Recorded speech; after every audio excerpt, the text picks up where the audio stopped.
I want to speak today about the spirit of victimization with you, what it is and how to identify it. If you have it or someone close to you have this spirit. This is a message that will extend to another day. But let's start this topic here. When I speak about spirit of victimization, I'm literally speaking about a spirit that takes over the mind of the person, takes over their behavior, and they not even realize what they're doing. Sometimes, not even those around that person can understand what they are doing, because it's a highly manipulating spirit, because it manipulates the victim and those around. The first thing for you to understand, it is a spirit. It's not a force of speech. Spirit of victimization. This spirit is characterized by the habit the person has to blame others for their problems, their failures. I have this problem because someone disturbs me. I didn't manage to overcome because so-and-so stood on the way. I cannot overcome that because so-and-so does not allow me. Anyway, it is a characteristic to always blame third parties and to never be accountable for their own lives, or to what happens to you, or at least to what can happen to you. This is the spirit of victimization. Usually, this spirit blocks the person's life because if they are a victim, they cannot do anything. Because there's always someone against them who impedes them on overcoming. Those who have this spirit hardly overcome at work, to prosper as a person, financially, mentally, emotionally, in relationships, because who can bear a person with the spirit of victimization? So this person cannot move forward. And if they do you know why they can? At times, because the spirit of victimization is highly manipulating.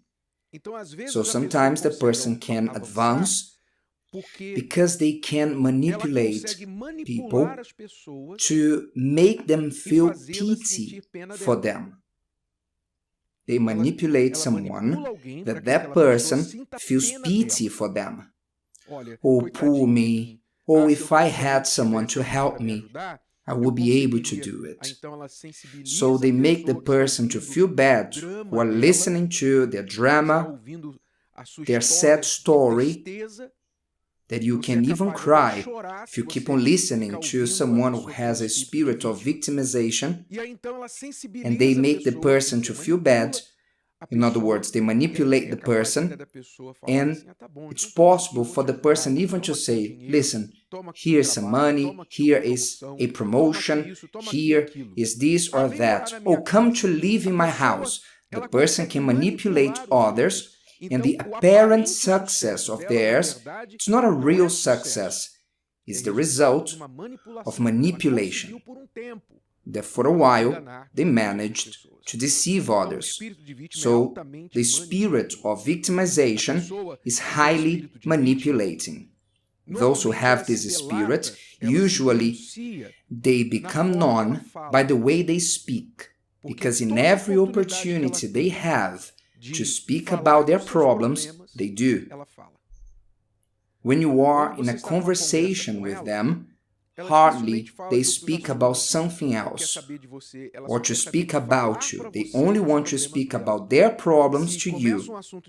And if a different topic comes up, they beat around the bush and they start to speak about their problems again. They're very negative. They share this negativism to others, and they always speaking in this negative way about their lives. They're highly selfish. The one with the spirit of victimization, they are selfish. They don't care about others. Others are mere obstacles to what they want to reach. And poor them. They have so many enemies, so many people who do not like them. It gets to the point that you start to think that the world is against them. This is the greatest problem with the spirit of victimization. They keep on complaining, holding against people what they told about them. They have the tendency of theory conspiracy. Do you know what I'm talking about? So-and-so is conspiring against me. For sure, I didn't get the promotion at work because they spoke ill of me to the boss. Someone badmouthed me. So they're always conspiring, holding history, records. I don't forget what so-and-so did against me, what they said against me.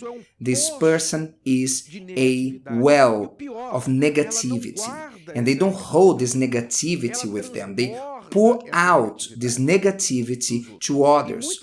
And at times, because of this spirit of victimization, and if you're around them, be careful, because this person can put you against others.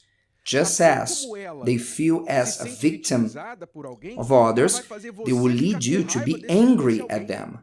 So-and-so did a great injustice against me. And then you hear that and you say, wow, that person is evil. Did they do that? And then you have bad eyes towards the person. And if you don't watch, the spirit of victimization passes on to you. This is something diabolical, because it goes against the Word of God teaches us. When you see the men and women of faith, the heroes of faith, you see that they were victims indeed, victims of many injustices, persecutions, dead by sword, tortured, unfairly arrested. Practically all the heroes of faith went through that. But those who were heroes of faith were heroes because they didn't see themselves as victims. Quite the contrary.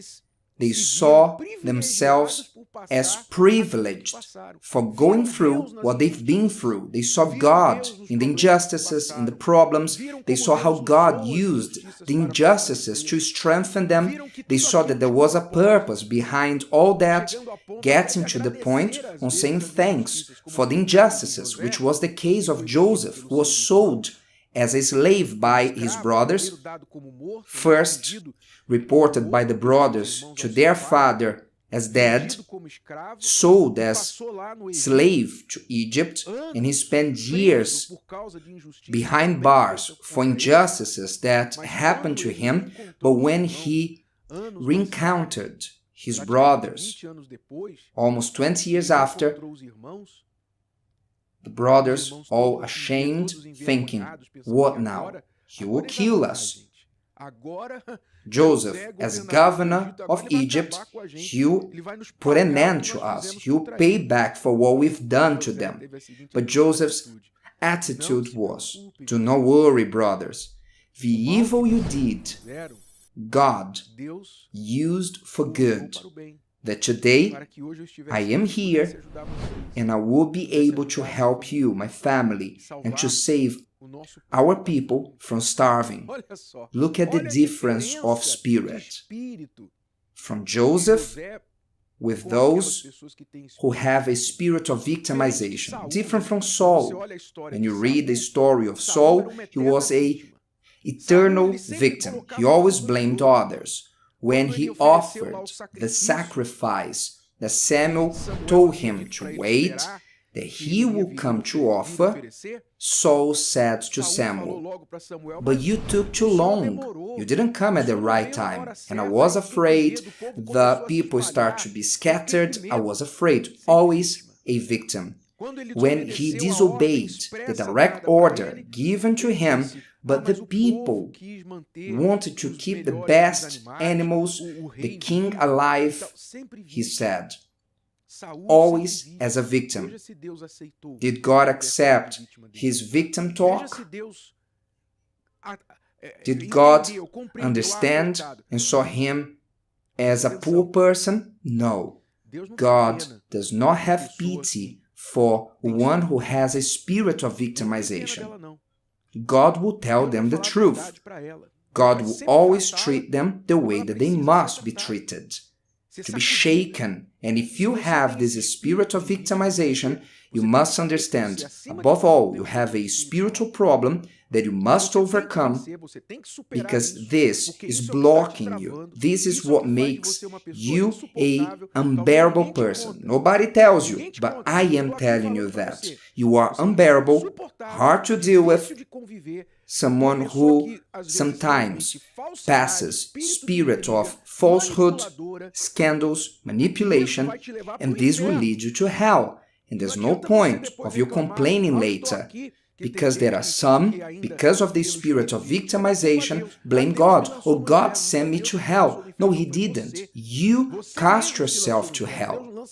God does not do this. Those who reject the opportunity for salvation are the ones who choose to go there. First, you must understand what is happening. Why are you like this? Why do you behave like this? Because there is a spiritual problem in your life. When you understand this, you'll be ready for the next step. And if you want to know the next step, we'll speak about it tomorrow in this channel. If today's video helped you and you know someone that could benefit from it, share it with them. And if you haven't subscribed to the channel, you may do so now. See you later.